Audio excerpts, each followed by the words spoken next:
नमस्कार दोस्तों, स्वागत है आपका आपके अपने YouTube चैनल जीएस जीनियस में। जैसा कि आप स्क्रीन पे देख रहे हैं, Elgar Parishad case, Rona Wilson and Sudhir Dhawale granted bail. ये जो एल्गार परिषद केस है 2017 का केस है। तो उस केस में ये रोना विल्सन और सुधीर धवले दो व्यक्ति थे, तो इनकी गिरफ्तारी हुई थी। तो उनको अब इतने सालों के बाद जमानत मिल गई है। और क्या है ये एल्गार परिषद केस, क्यों उस समय 2017 में इसने भारतीय राजनीति में भूचाल ला दिया था और इन दोनों लोगों को गिरफ्तार क्यों किया गया था, तो इस मामले में पूरी बात जानते हैं, पूरी डिटेल समझेंगे, कुछ इसको नई चीजों को, नए तथ्यों को एक्सप्लोर करेंगे।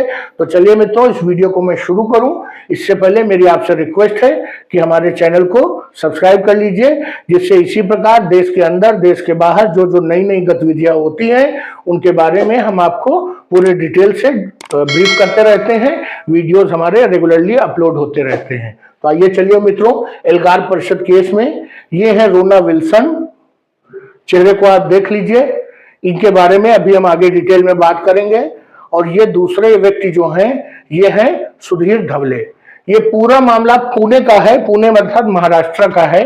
तो चलिए आइए मित्रों देखते हैं।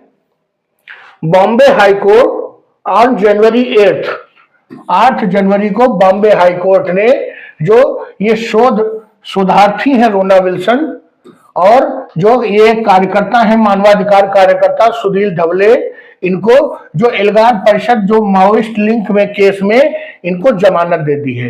ये एल्गार परिषद एक कॉन्क्लेव हुई थी पुणे में, उसमें ये साबित हुआ था कि इसको माओवादियों ने स्पॉन्सर किया है। इस कॉन्क्लेव को, इस सम्मेलन को माओवादियों ने जो है स्पॉन्सर करके इन्होंने आयोजित कराया था। उसी में ये रोना विल्सन और सुधीर धवले तब गिरफ्तार किए गए थे। तो आगे अभी हम देखेंगे कि ये एल्गार परिषद केस क्या है। तो ये 30 दिसंबर 2017 को ये कॉन्क्लेव आयोजित हुआ था और 2018 के शुरुआत में ही पहले महीने में अर्थात जनवरी में इनको गिरफ्तार कर लिया गया था। तो इसमें जो बॉम्बे हाईकोर्ट की जो डिवीजन बेंच है, तो 2 जजेस की बेंच है, उसमें जस्टिस एएस गडकरी और कमल खाता, ये 2 जज हैं। इन्होंने ये नोट किया, इन्होंने ये संज्ञान में आया इनके कि ये जो दोनों एक्यूज्ड हैं, जो आरोपी हैं दोनों, सुधीर धवले और ये जो विल्सन, ये काफी लंबे समय से 2018 से अर्थात इनको करीब जो है 6 साल से आसपास हो रहा है, ये लगातार जेल में बंद हैं और इनको जमानत नहीं मिल पाई है। और दूसरी बात कि ये जो केस है, ये ट्रायल अभी भी लंबा चलेगा। ऐसा नहीं है कि ट्रायल जो है महीने 2 महीने में समाप्त होने वाला है और हो सकता है उसके बाद इनको सजा का ऐलान हो जाए, तो ऐसा नहीं है। उनको ये लगता है, जज को लगा कि ट्रायल अभी लंबा चलेगा, 6 साल से तो ऑलरेडी जेल में बंद है, तो अब ये पता नहीं और कितने दिनों तक ट्रायल चलेगा। तो कहीं ऐसा ना हो कि जो इनको सजा मिलनी है उससे ज्यादा समय ये विचाराधीन कैदी के रूप में अपना जीवन गुजार दे। तो इसलिए जजेस ने, न्यायमूर्तियों ने इनको ये जो है जमानत दे दी। बेंच ने कहा कि ये वो केस की मेरिट डिमेरिट पर नहीं जाएंगे, क्योंकि जब इस प्रकार की जमानत की अर्जी डाली जाती है तो जो सरकारी वकील होते हैं वो तुरंत आर्ग्यू करते हैं कि साहब ये तो बहुत बड़े अपराधी हैं, इनके रिहा होने से देश दुनिया को, जान को खतरा है, हो सकता है धरती ही नष्ट कर दें ये लोग, इसलिए इनको जमानत मत दीजिए। हर व्यक्ति में सरकारी वकील इसी प्रकार के बड़े बड़े दावे करते हैं। लेकिन जज ने कहा कि हम केस की डिमेरिट या मेरिट में नहीं जाएंगे, हम ये जानने का प्रयास नहीं करेंगे कि इन्होंने कितना बड़ा अपराध किया है, क्यों किया, कैसे किया। हम बस इतना जानते हैं कि 2018 से ये जेल के रूप में बंद है, विचाराधीन कैदी है और बहुत जल्दी, और चार्जेस भी अभी नहीं लग पाए हैं। इवन जो चार्जेस लगने हैं, जो आरोप है, वो भी अभी तय नहीं किए हैं। किसने? स्पेशल कोर्ट ने, जो नेशनल इन्वेस्टिगेटिंग जो एजेंसी है, नेशनल एनआईए है, इन्वेस्टिगेशन एजेंसी, उसने अभी जो है इसकी कोर्ट ने अभी जो है चार्जेस भी इन पर तय नहीं किए हैं। 6 साल से ये बिना आरोप के ही बंद है। इन सब चीजों को ध्यान में रखते हुए बेंच ने कहा कि हम इनको जमानत दे रहे हैं। होना भी ऐसा ही चाहिए, या तो केस को तेजी से चलाया जाए और व्यक्ति के जो ऊपर जो आरोप हैं वो फास्ट ट्रैक तरीके से उन पर आरोप तय किए जाएं और उनकी सजा मुकर्रर हो। और अगर ऐसा नहीं होता है तो हर व्यक्ति को अधिकार है कि वो जमानत प्राप्त करे। भारतीय विधि व्यवस्था में इसकी व्यवस्था की गई है।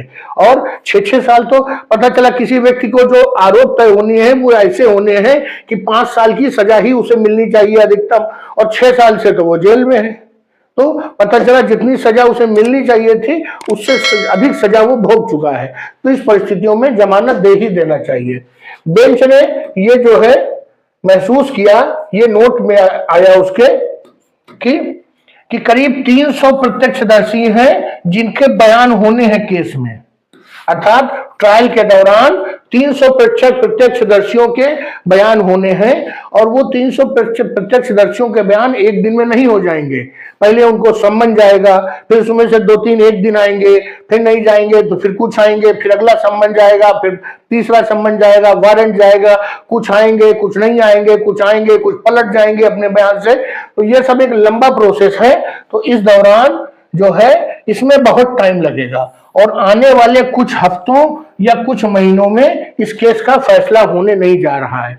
6 साल से वो बंद है और हो सकता है कि सारे प्रत्यक्षदर्शियों के बयान होने में, पक्ष और विपक्ष के जो एडवोकेट्स हैं उनके जो दलीलें हैं, उनकी जो बहस है उसको होने में हो सकता है कि अभी 3 साल 4 साल और लग जाए।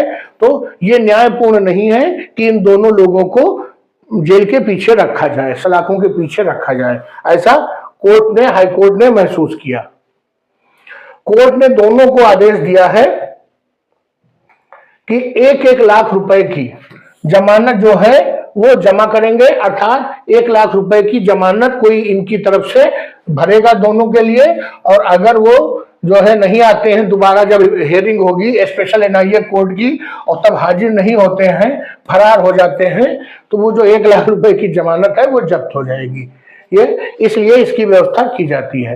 अब ये देखें, ये जो विल्सन और ये डबले हैं सुधीर, ये मामला क्या है जो 6 साल से जेल में बंद है और 300 प्रत्यक्षदर्शी हैं, कितना बड़ा अपराध इन्होंने किया है। तो इनका कहना है कि इस केस में इन्होंने एक भड़काऊ जो है भाषण दिया था। कहां पर? जो एल्गार परिषद कॉन्क्लेव हुआ था पुणे में दिसंबर 31, 2017 को। जो 2017 का वर्ष था, उस वर्ष का जो आखिरी दिन था, उस दिन इन्होंने एल्गार परिषद कॉन्क्लेव, एक सम्मेलन हुआ पुणे में, उसमें एक भड़काऊ जो है भाषण दिया। और उसका परिणाम क्या हुआ उस भाषण का कि कोरेगांव भीमा जो हिंसा हुई थी वो इनके भाषण के कारण ही हुई थी, ऐसा एनआईए का मानना है। तो उसके कारण उस क्षेत्र में हिंसा हुई और जो अनुसूचित जाति महार समुदाय है उसके और जो जनरल वर्ग है उसके बीच में क्लैशेस हुए, जिसके कारण कई लोगों की जान चली गई थी। और पूरा क्षेत्र, पूरा पुणे, बल्कि काफी हद तक जो उसके आसपास के महाराष्ट्र का इलाका है वो कई दिन तक प्रभावित रहा था। और काफी दिन तक कई संगठनों ने बंदी का ऐलान किया था, बहुत आर्थिक नुकसान हुआ था। तो इन सब के कारण जो ये कोरेगांव भीमा संघर्ष हुआ था वो इन्हीं के भाषणों के कारण वो हुआ था, ऐसा सरकार का मानना है। जो पुणे की जो पुलिस ने इन्वेस्टिगेट किया पूरे मामले को, तो उन्होंने पाया कि ये जो पूरा सम्मेलन हुआ था उसको माओवादियों ने बैक किया था, उसको सपोर्ट किया था, उसको स्पॉन्सर किया था, आर्थिक रूप से मदद किया था और भीड़ भी माओवादियों ने जुटाई थी। और उसके बाद जब ये पूरी इन्वेस्टिगेशन हो गई तो पुणे की पुलिस ने 16 लोगों को गिरफ्तार किया था और अधिकांश को धीरे धीरे करके जेल जो है वो बेल मिल गई और वो बाहर आ गए। उनका केस अभी चल रहा है। जो मिस्टर विल्सन है, जो मैंने आपको पहला चित्र दिखाया था, उनको दिल्ली से उनके घर से गिरफ्तार किया गया था और जांच में आया था तो जो शहरी माओवादी हैं, जो शहरों में रहकर अपने विचारधारा का प्रचार प्रसार करते हैं, उनमें ये एक बड़े नेता थे मिस्टर विल्सन। और जो मिस्टर धवले हैं, ये उनको सबसे पहले गिरफ्तार किया गया था। उनका कहना है पुलिस का कि ये कम्युनिस्ट पार्टी ऑफ इंडिया माओवादी, ये इसके जो प्रतिबंधित संगठन है इसके सदस्य थे, इसलिए मिस्टर धवले को गिरफ्तार किया गया था। इन्होंने भी उसमें भाषणबाजी की थी। इसके अलावा एक और एक्यूज्ड मिस्टर राउत, इनको जस्ट एक दिन पहले जो है वो मिल गई थी जमानत।